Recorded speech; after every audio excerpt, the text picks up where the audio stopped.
सध्या उन्हाळा चालू आहे, त्याच निमित्ताने मी बनवणार आहे बनाना मिल्कशेक।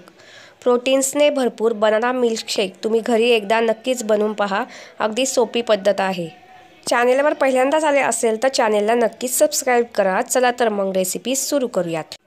बनाना मिल्कशेक बनवण्यासाठी इथे मी 2 पिकलेली केळी घेतली आहे। 4 ते 5 बर्फाचे खडे म्हणजेच आईस क्यूब घेतलेले आहे। सब्जा मी इथे भिजवून ठेवला होता तो मी इथे घेतला आहे।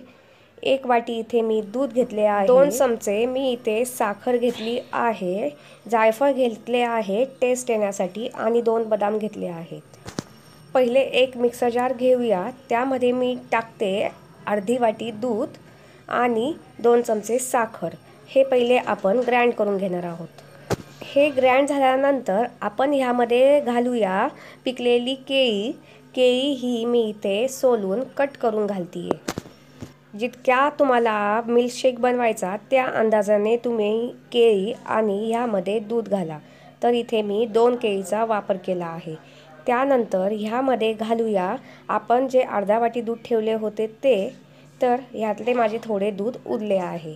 तुम्ही तुमच्या अंदाजाने घट्ट पातळ त्यानुसार ह्यामध्ये दूध घाला। आईस क्यूब घालूया। त्यानंतर 2 बदाम घालूया।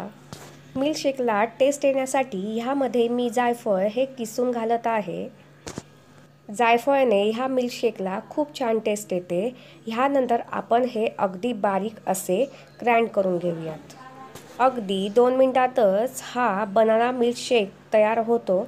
2 मिनिटं ग्राइंड केल्यानंतर पाहूयात। पहा अशा प्रकारे एकदमच असे बारीक असे ग्राइंड केले आहे। त्यानंतर सर्विंगसाठी इथे मी घेतला आहे काचेचा ग्लास। त्यामध्ये मी पहिले 1 चमचा भिजवलेला सब्जा सब्जाने शरीराला थंडावा मिळतो। त्यानंतर आपण तयार केलेला मिल्कशेक यामध्ये घालूया। तर पहा आपला इथे अगदी सोपा बनाना मिल्कशेक तयार आहे। 1 चमचा मी अजून वरून सब्जा घालते। गार्निशिंगसाठी ह्यावर मी बदामाचे काप घालते। तर पहा अशा प्रकारे अगदी प्रोटीन्सने भरपूर बनाना मिल्कशेक तुम्ही घरी नक्कीच बनवून पहा। रेसिपी आवडल्यास चॅनेलला सबस्क्राईब करा। बेल आयकॉनवर क्लिक करा। तुमच्या मित्रांनाही शेअर करा।